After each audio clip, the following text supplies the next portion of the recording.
Mi hija me pidió dinero para su boda, pero también me dejó claro que yo no estaba invitada. Dijo que en un salón tan elegante yo no encajaba, que era demasiado sencilla y que podía hacerla quedar mal. Lo que Clara no sabía era que ese salón, la empresa propietaria y varias propiedades más en Querétaro estaban a mi nombre. Me llamo Lidia Pacheco, y durante 17 años creí que mi vida estaba en orden. Tenía esposo, una hija hermosa y un matrimonio que yo daba por firme. No era una vida perfecta, pero era la mía. Trabajaba como contadora en una empresa de logística y distribución en Querétaro. Yo era buena con los números. Me gustaba que todo cuadrara: ingresos, gastos, impuestos, colegiaturas, cuentas de la casa. Mi esposo, Hugo Cárdenas, era ejecutivo de ventas regional en una empresa de materiales industriales. Viajaba seguido a León, San Luis Potosí, Aguascalientes o Guadalajara. Yo me había acostumbrado a sus ausencias, y al principio todavía esperaba sus regresos con ilusión. Clara tenía 15 años cuando empecé a notar que algo no iba bien. Era inteligente, inquieta, de esas niñas que llenan una casa sin proponérselo. Yo la veía crecer y pensaba que todo esfuerzo valía la pena por ella. Vivíamos en un departamento cómodo en Centro Sur. No era lujoso, pero estaba limpio, cuidado y lleno de recuerdos. Yo pensaba que eso era la felicidad, una vida común, con problemas comunes, pero con amor. Ahora sé que me estaba engañando. ¿Cuándo regresas esta vez?, le pregunté a Hugo una tarde por teléfono. Creo que el jueves, respondió. Su voz sonaba apagada. ¿Quieres que prepare algo especial? No te molestes. Voy a llegar cansado. Ese debió ser mi primer aviso. Antes, aunque llegara tarde, se sentaba a la mesa y me contaba del viaje. Pero en esos meses volvía distinto. Dejaba la maleta en un rincón y apenas me daba un beso en la mejilla. ¿Estás bien?, le preguntaba. Sí. Te noto raro. Estoy cansado, Lidia, no empieces. Esa frase empezó a repetirse tanto que terminé callándome. Pensé que era estrés o una mala racha. Me convencí de que si era paciente, todo volvería a ser como antes. Clara también lo notó. Una noche, mientras lavábamos los platos, me dijo en voz baja: «Mamá, mi papá está bien raro últimamente». Sentí un nudo en el pecho, pero fingí calma. «Trae mucha presión del trabajo, hija. Pero contigo se porta feo. Ya se le pasará». Yo misma quería creerlo. Me esforcé más. Preparaba comidas que antes lo hacían sonreír y cuidaba mi tono para no molestarlo. Creí que si yo era una mejor esposa, él recordaría por qué se había quedado conmigo. No fue una gran escena. Fue un martes, después del trabajo, con los zapatos tirados junto al sillón. Acababa de llegar. Me senté en la sala y abrí mis mensajes. Había uno de una mujer que no conocía. En su foto de perfil se veía arreglada, segura, con una sonrisa perfecta. Casi lo ignoré, pero algo me apretó el estómago. El mensaje decía: «Hola, Lidia. Creo que ya es hora de que hablemos. Soy la otra familia de tu esposo». Me quedé inmóvil. Seguí leyendo con las manos temblorosas. Hugo y yo llevamos 3 años juntos. Tenemos un hijo precioso, el varón que él siempre dijo que le faltaba. Ya hizo una vida conmigo. Y aunque te duela, conmigo sí está tranquilo. Por un momento pensé que era una broma cruel, una confusión, una mentira de alguien con ganas de hacer daño. Entonces llegaron las capturas de pantalla. Decenas de mensajes entre Hugo y esa mujer, Diana Beltrán. En una conversación, Hugo había escrito: «Ya no soporto verla. Se descuidó demasiado. Me da flojera hasta dormir junto a ella». En otra decía: «Su comida me cae pesada. La casa me ahoga. Si no fuera por Clara, me habría ido hace años».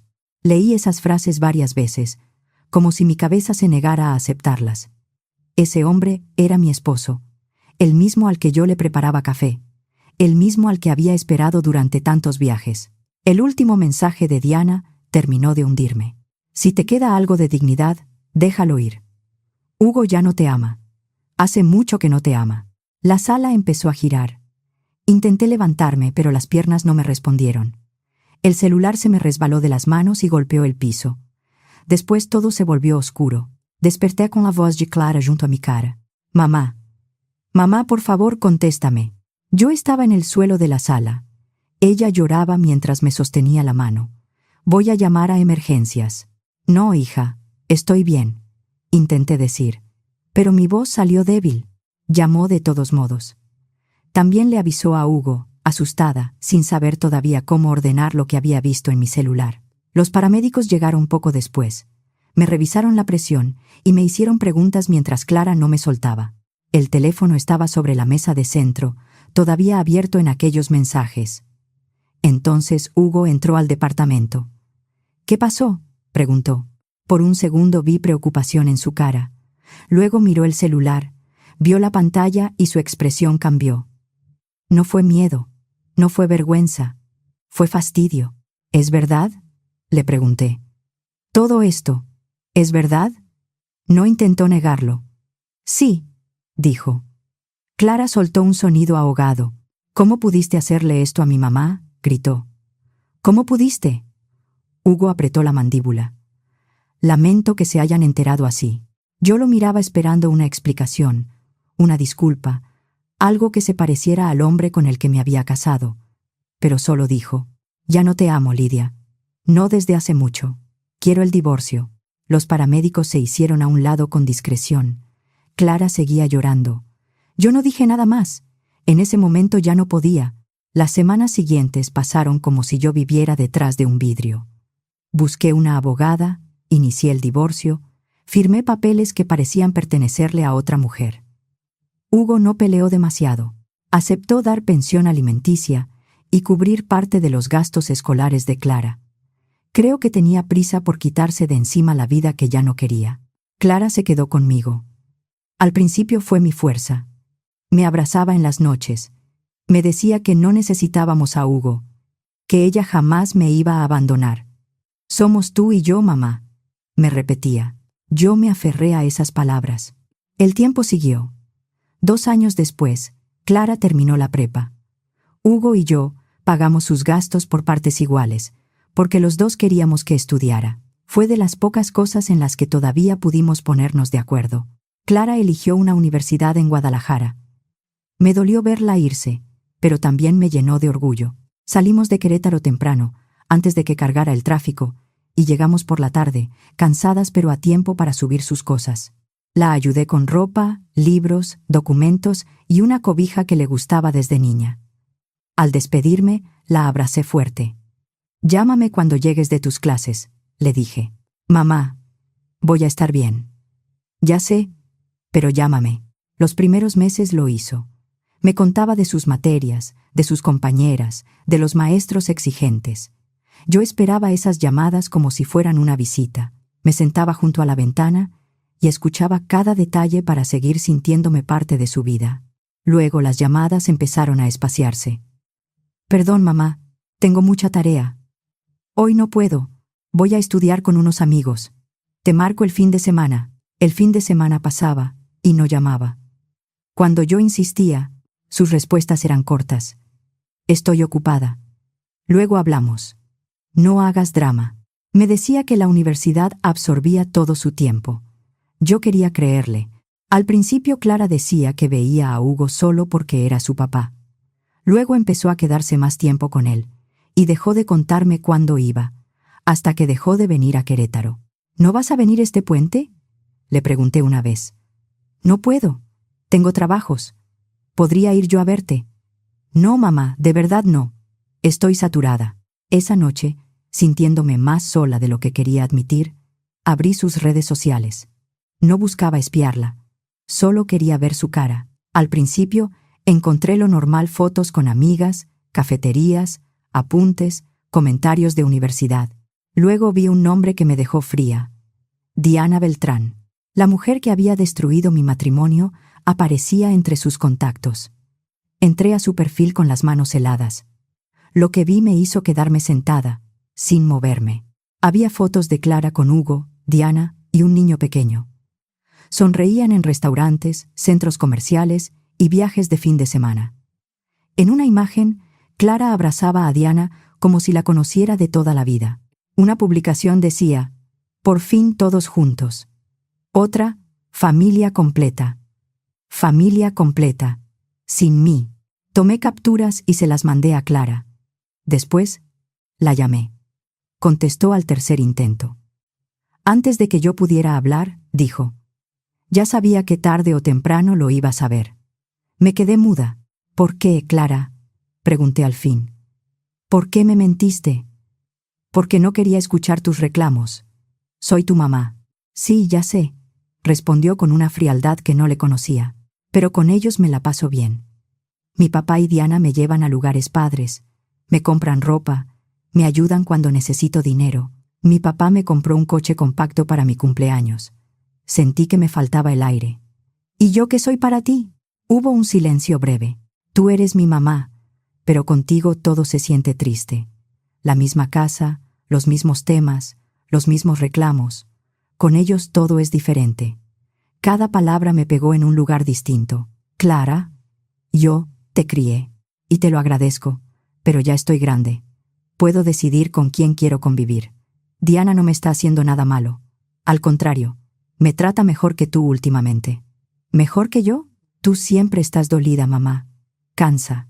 Me quedé sentada con el teléfono pegado al oído, escuchando cómo mi hija justificaba la misma traición que antes había llorado conmigo. Si no te gusta es tu problema, dijo al final. Yo no voy a dejar de verlos. Colgó. Esa noche lloré, como no había llorado por Hugo. Lo de Clara me dolió distinto. No sabía dónde poner ese dolor.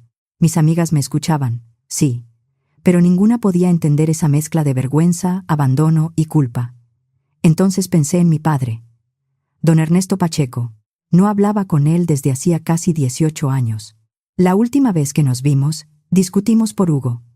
Mi papá nunca confió en él. No es hombre para ti, Lidia, me dijo una tarde, cuando yo todavía estaba decidida a casarme. Lo que pasa es que tú no quieres que sea feliz, le grité. Quiero que abras los ojos. No, quieres controlar mi vida. Esa fue la última frase que le dije antes de salir de su casa. Elegí a Hugo por encima de mi padre. Durante años me convencí de que había hecho lo correcto. Ahora me dolía admitir que él había tenido razón. Busqué su número. No sabía si todavía funcionaba. Marqué con el estómago hecho nudo. Bueno, contestó una voz grave. No había cambiado tanto. Papá, dije, y se me quebró la voz. Soy Lidia. Hubo un silencio corto. Pensé que iba a colgar o a reclamarme todos esos años. Pero solo dijo: ven a casa, hija. Me tapé la boca para no soltar el llanto. ¿Puedo ir ahora? Claro. Te voy a mandar la clave del portón. Me quedé confundida. La casa donde crecí era sencilla, con una reja vieja que se abría empujando fuerte. Manejé hasta allá con el corazón acelerado. Cuando llegué, casi no reconocí el lugar. La casa modesta de mi infancia se había convertido en una residencia amplia, detrás de un acceso controlado. Mi papá me esperaba en la entrada. Tenía más canas, la espalda un poco más encorvada, pero los mismos ojos buenos. Bienvenida a casa, Lidia, dijo. Corrí a abrazarlo. Lloré contra su pecho como cuando era niña. Él no me preguntó por qué tardé tanto. Solo me abrazó. Adentro, la casa era otra. Mi papá preparó café como si yo hubiera ido a visitarlo la semana anterior, y no después de tantos años. ¿Qué pasó con todo esto?, pregunté. Sonrió con humildad. Pasaron muchas cosas mientras no estabas. Mi papá siempre había sido bueno para comprar barato, reparar y rentar. De niña lo vi arreglar cuartos, negociar materiales y cobrar rentas de un local pequeño cerca del mercado. Yo lo había olvidado. Me contó que después de mi partida se dedicó de lleno a trabajar. Primero compró una bodega pequeña, luego otro local, después departamentos que rentaba. Con los años aprendió de permisos, contratos, administración y mantenimiento. Reinvirtió todo lo que pudo. Remodeló propiedades viejas y se asoció solo con gente seria. Ahora tengo unas 30 propiedades, dijo. Locales, bodegas, departamentos y un par de salones para eventos. No fue de la noche a la mañana. Luego me tocó hablar a mí. Le conté toda la frialdad de Hugo, el mensaje de Diana, las capturas, el hijo, el divorcio y la forma en que Clara terminó acercándose a ellos. Cuando llegué a esa parte ya no pude mantener la voz firme. Perdóname, papá, dije. Tú me advertiste y yo te di la espalda. Él se sentó a mi lado y me tomó la mano. Yo te perdoné hace mucho, hija. Fui injusta contigo. Sí, dijo con calma. Pero estabas enamorada. Y yo también fui duro. Lo importante es que estás aquí. A partir de ese día, empecé a visitarlo seguido. Cenábamos y hablábamos de mi madre, de Clara, de los años que no compartimos. No fingimos que nada había pasado. Una tarde, mientras tomábamos café en la terraza, mi papá me hizo una propuesta. Ven a trabajar conmigo. Me reí, pensando que bromeaba. Papá, yo soy contadora. No sé nada de bienes raíces. Necesito a alguien que cuide los números y en quien pueda confiar. Lo demás te lo enseño. A mi edad, Lidia, no estás vieja, estás cansada. Esa frase me dejó callada. Acepté. Empecé revisando cuentas, contratos, pagos de renta y facturas de mantenimiento. Luego mi papá me enseñó a evaluar propiedades, detectar riesgos, negociar sin regalar el trabajo y tratar con arrendatarios difíciles. Por primera vez en años sentí que mi mente despertaba. Los números seguían siendo mi terreno, pero ahora tenían paredes, puertas y decisiones reales. Me gustaba sentir que mi vida no se había terminado con el divorcio. Pasaron casi 4 años así. Yo seguía viendo de lejos la vida de Clara. No todos los días, porque me hacía daño, pero sí lo suficiente para saber que estaba por graduarse. Me enteré por una publicación, no por ella. Aún así, le escribí. Felicidades, hija. Me encantaría acompañarte en tu graduación. Su respuesta llegó horas después. No vengas, mamá. Diana dice que sería incómodo y no quiero problemas ese día. Me quedé mirando la pantalla. Ya no lloré como antes. El dolor seguía ahí, pero se había vuelto más quieto. Las fotos de la ceremonia aparecieron después. Clara con toga, sonriente, abrazada a Hugo. Diana a su lado, elegante. Su medio hermano, ya más grande, aparecía junto a ellos con camisa nueva y una sonrisa tímida. Otra vez, una familia completa sin mí. Mi papá vio mi cara esa noche y no preguntó demasiado. Ven, me dijo. Vamos a cenar. Poco después, una noche en su casa, noté que estaba más serio de lo normal. Había dejado la mitad de la comida en el plato y sus manos temblaban. ¿Te sientes mal?, pregunté. Necesito decirte algo. Me llevó a su estudio. Había libreros, carpetas de la empresa y una foto de Clara cuando era niña sobre el escritorio. Me dolió verla ahí. Siéntate, hija. Sentí miedo antes de que hablara. Tengo cáncer, dijo. Tardé unos segundos en entenderlo. ¿Qué? Me lo detectaron poco antes de que volvieras. Cuando empezaste a trabajar conmigo, yo ya estaba en tratamiento. Durante un tiempo estuve estable, pero en los últimos meses volvió con más fuerza. Me levanté de golpe. ¿Por qué no me lo dijiste? Porque acababas de regresar. Necesitábamos tiempo para estar bien. No quería que volvieras a mí solo por lástima. Papá, también necesitaba prepararte para la empresa. No quería dejarte sola con algo que no entendieras. Me arrodillé junto a su silla y le tomé las manos. No me hables como si ya te estuvieras despidiendo. Él me acarició el cabello. Tuvimos estos años, Lidia. Hablamos, nos perdonamos, trabajamos juntos. Para mí eso ya fue mucho. 3 meses después, murió. Yo organicé el funeral. Elegí flores sencillas, música tranquila y una misa en la iglesia a la que él iba de vez en cuando. Sus amigos, empleados y socios llenaron el lugar. Todos tenían una historia buena sobre él. Le escribí a Clara. Tu abuelo falleció. El funeral será el sábado. Me gustaría que vinieras. Su respuesta llegó rápido. ¿Y por qué tendría que importarme? Mi papá dice que era un viejo amargado. No voy a ir. Leí el mensaje varias veces. Ese viejo amargado guardaba una foto suya en el escritorio. Preguntaba por ella aunque le doliera mi silencio. Más de una vez me dijo, cuando Clara quiera venir, aquí tiene casa. Pero Clara no fue. En el funeral me tocó hablar frente a todos. Por un momento pensé que no iba a poder. Luego vi la foto de mi padre.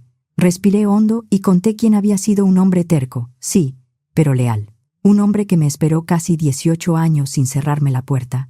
Después vinieron el testamento, el notario y meses de trámites. La casa, la empresa, los salones, los locales, las bodegas y los departamentos quedaron a mi nombre. Cuando terminó todo, entendí que mi papá me había dejado su vida entera convertida en una responsabilidad enorme. No me mudé a la residencia. Era hermosa, pero me pesaba demasiado. Pedí que la prepararan para integrarla al portafolio de renta de largo plazo. Yo preferí quedarme en mi departamento. Lo renové a mi gusto. Mis vecinos me conocían. La zona me resultaba cómoda. Ese lugar, aunque Clara lo despreciara, era mi hogar. Los siguientes 2 años fueron tranquilos. La empresa creció. Aprendí a tomar decisiones sin temblar. Poco a poco, los empleados empezaron a verme como la directora. Mi vida personal seguía con un hueco. No por Hugo. De él, ya no esperaba nada. Era Clara quien me dolía. Entonces, una tarde, sonó mi celular. Era ella. «Hola, mamá», dijo, como si hubiéramos hablado la semana anterior. «Me voy a casar». Me quedé helada. «¿Te vas a casar?» «Sí». «Se llama Rodrigo. Vamos a ir a verte la próxima semana para hablar de la boda. Quiere conocerte». No preguntó si yo podía. No dijo que me extrañaba. Solo anunció. Aún así, durante días preparé el departamento como si fuera una fiesta. Compré café bueno, pan dulce y unos bocadillos. Limpié cada rincón. Quería verla, aunque me doliera aceptarlo. Clara llegó con Rodrigo un sábado por la tarde. Él parecía amable, un poco nervioso. Me saludó con respeto. «Mucho gusto, señora Lidia». «Bienvenido, Rodrigo. Pasa». Clara entró mirando alrededor. Sus ojos recorrieron la sala, los muebles, las cortinas nuevas. «¿Sigues aquí?», dijo. «Sí. Aquí estoy bien». Todo igual de sencillo. Rodrigo bajó la mirada, incómodo. Yo fingí no haber escuchado el desprecio. Preparé café. También traje pan de una panadería que te gustaba cuando eras niña. «No como mucho pan», dijo ella. «Pero gracias». Nos sentamos. «Cuéntenme de la boda». Clara se iluminó. «Queremos algo espectacular. Nada sencillo. Rodrigo tiene familia importante. Mi papá va a invitar a gente de su empresa y Diana conoce a personas con mucho nivel. Necesitamos un lugar elegante, exclusivo. Estamos viendo opciones todavía», dijo Rodrigo. «Queremos algo bonito, pero también que tenga sentido». Clara lo miró de reojo. «Va a tener sentido. Una boda se hace una vez». Yo asentí. «¿Ya tienen fecha?» «En 6 meses», dijo ella. «Por eso venimos. Las bodas cuestan mucho. Solo el anticipo del lugar ya se lleva una parte enorme». Ahí entendí. «Claro. Puedo apoyarte». Clara se acomodó en el sillón. «¿Con cuánto?» Rodrigo se puso rojo. «Clara». Yo respiré hondo. «Puedo darte 100.000 pesos». Clara levantó las cejas, como si le hubiera ofrecido muy poco. «Bueno, algo es algo». Rodrigo la miró, avergonzado. «Es una ayuda muy generosa, señora. Gracias». «Sí, gracias», dijo Clara sin emoción. «Diana ya se ofreció a pagar mi vestido y la luna de miel. Mi papá también va a aportar, pero todo suma». No se quedaron mucho. Rodrigo volvió a agradecer. Clara apenas me dio un abrazo rápido. Cuando cerré la puerta me quedé en silencio en medio de la sala. Con la empresa que mi padre me dejó, yo podía ayudar mucho más de lo que Clara imaginaba, pero ella no lo sabía. Y sobre todo, no le interesaba saber quién era yo. Decidí esperar. Durante las siguientes semanas, revisé el correo esperando una invitación. Nada. Ni llamada, ni visita. Solo un mensaje de Clara con su clave interbancaria y una frase seca. «Aquí puedes transferir lo de la boda». No respondí. Una noche entré a sus redes. Ahí estaba la publicación. Por fin encontramos el lugar perfecto. Hacienda Santa Regina es todo lo que soñamos: elegante, exclusiva, preciosa. Solo falta firmar el contrato. Me quedé mirando el nombre, Hacienda Santa Regina, uno de los salones de eventos más solicitados de nuestra empresa. Jardines amplios, cantera clara, terraza iluminada y una lista de espera que muchas parejas aceptaban sin discutir. Claudia, mi asistente, me confirmó al día siguiente que Clara y Rodrigo tenían una cita para revisar el contrato, pero todavía no habían firmado ni pagado anticipo. La fecha seguía apartada solo de manera provisional. El salón era mío. Sonreí apenas. No por gusto, sino porque entendí la ironía. Clara lo había elegido porque representaba todo lo que creía que yo no podía darle: lujo, estatus, elegancia, dinero. Una semana después, Clara llegó sola a mi departamento. Mandó un mensaje antes. «Voy para allá. Necesito decirte algo». Entró sin sentarse. Traía ropa cara, bolso nuevo y una expresión ensayada. «Mamá, quiero ser directa. Te escucho. No te voy a invitar a la boda». Sentí el golpe, aunque una parte de mí ya lo esperaba. «¿Por qué?». Clara miró alrededor, como si mi departamento fuera una explicación suficiente. «Porque la boda va a ser en un lugar muy elegante. Van a ir personas importantes. La familia de Rodrigo, socios de mi papá, amigas de Diana. Tú no encajas en ese ambiente». Me quedé quieta. «No encajo. No lo digo para herirte». «Claro que sí». Se molestó. «Mamá, no empieces. Solo estoy siendo realista. Tú eres muy sencilla. No quiero que estés incómoda ni que hagas algo que se vea mal. Además, sería raro con mi papá y Diana». «Soy tu madre, Clara». «Sí, pero eso no significa que tengas que estar en todo». La miré de frente. Tenía a mi hija delante, pero por un segundo vi a Hugo. La misma frialdad, la misma facilidad para hacer daño y luego llamarlo sinceridad. «Entonces, ¿a qué viniste?». Bajó un poco la voz. «A decirte en persona y a pedirte que no hagas drama». «¿Algo más?». Tomó aire. «Puedes mandar regalos si quieres. Dinero de preferencia. Ya te pasé mi cuenta». No sé cuánto tiempo pasó después de que se fue. Me quedé sentada mirando la puerta cerrada. Luego tomé el celular y llamé a mi oficina. «Claudia», le dije a mi asistente, «necesito revisar personalmente la solicitud de Hacienda Santa Regina». 3 días después, entré a la oficina ejecutiva del salón. El lugar estaba impecable. Mi gerente de propiedades estaba sentado con Clara, Rodrigo y los padres de él. Clara sonreía satisfecha, hasta que me vio. «Mamá», dijo, pálida, «¿qué haces aquí?». Rodrigo se levantó de inmediato. «Señora Lidia». Yo asentí y me senté detrás del escritorio. «Buenas tardes». Clara miró al gerente. Luego a mí. «No entiendo». Abrí la carpeta con calma. Hacienda Santa Regina pertenece a mi empresa, igual que otros salones, locales y propiedades en la ciudad. Su boca se abrió apenas. «¿Tu empresa?». «Sí». «¿Desde cuándo?». «Desde que murió tu abuelo, el viejo amargado al que no quisiste despedir». Los padres de Rodrigo se miraron entre sí. Rodrigo bajó la cabeza. Clara se puso roja. «Pero tú vives en ese departamento». «Porque quiero». «Pero dijiste que solo podías darme 100,000 pesos». «Dije que podía apoyarte con 100,000 pesos. No dije que fuera todo lo que tenía».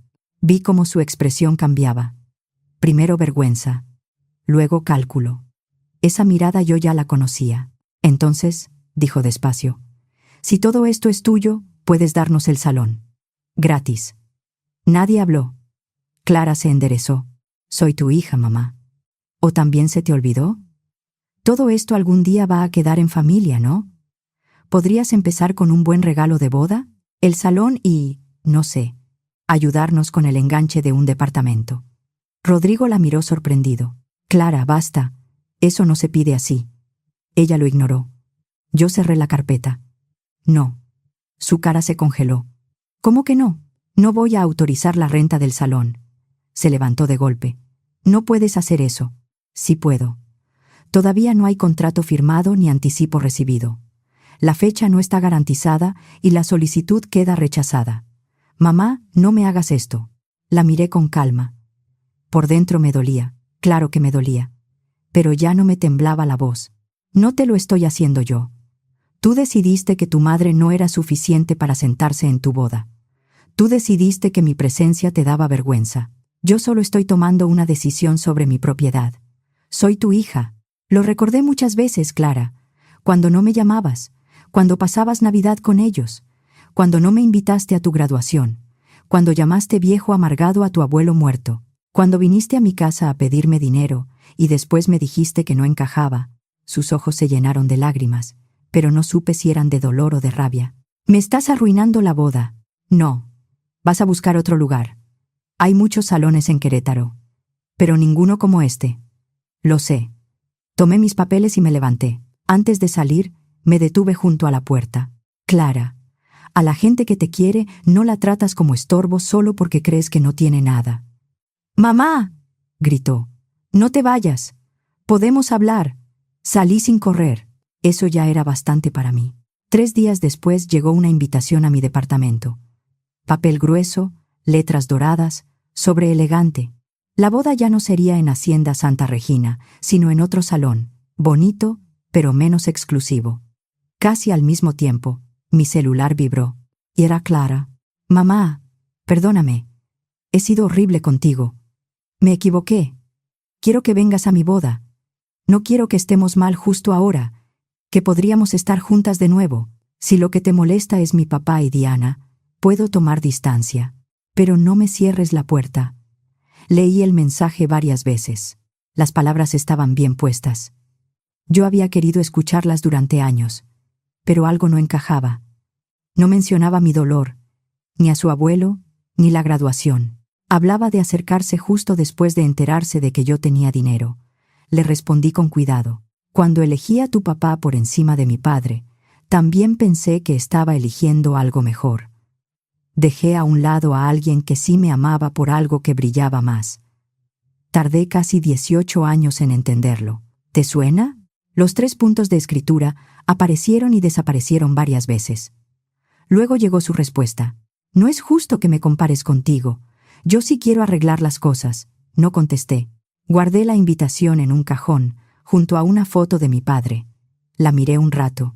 «Estoy intentando hacerlo bien, papá», dije en voz baja. La fecha de la boda llegó. Yo no fui. Pasé la mañana en la oficina, revisando contratos. Por la tarde volví al departamento y me senté junto a la ventana. No me sentí victoriosa, tampoco tranquila del todo. No dejé de quererla, solo dejé de permitir que pasara por encima de mí. Más tarde vi fotos en redes. Clara se veía hermosa con su vestido. Rodrigo también parecía feliz, aunque en algunas imágenes se le notaba tenso. Hugo y Diana aparecían en varias fotos, pero ya no se veían tan brillantes como antes. Tal vez era mi imaginación, tal vez no. Desde entonces, Clara me escribe de vez en cuando, a veces con mensajes breves, a veces cuando necesita algo, a veces con disculpas que suenan bonitas, pero todavía no llegan al lugar correcto. Yo no siempre respondo, no la odio. Una madre puede sentirse traicionada, cansada, rota, y aún así, seguir queriendo a su hija. Pero querer no significa permitirlo todo. Mi papá me esperó casi 18 años sin cerrarme la puerta, pero nunca me rogó. Ahora entiendo la diferencia. Yo hago lo mismo. Sigo viviendo en mi departamento, aunque podría mudarme a una casa enorme. Sigo yendo a la empresa que mi padre levantó con paciencia. Sigo aprendiendo y corrigiendo. Hay días en que extraño a Clara como cuando era niña, cuando corría a la cocina con el uniforme de la escuela y me contaba todo sin que yo tuviera que rogarle. Quizá algún día vuelva de verdad, no por un salón, una propiedad, una cuenta bancaria o un apellido que le abra puertas. Quizá algún día toque mi puerta porque entienda lo que perdió. Ese día, si llega, la voy a escuchar. Sigo siendo su madre, pero ya no acepto cualquier lugar solo por miedo a quedarme sola.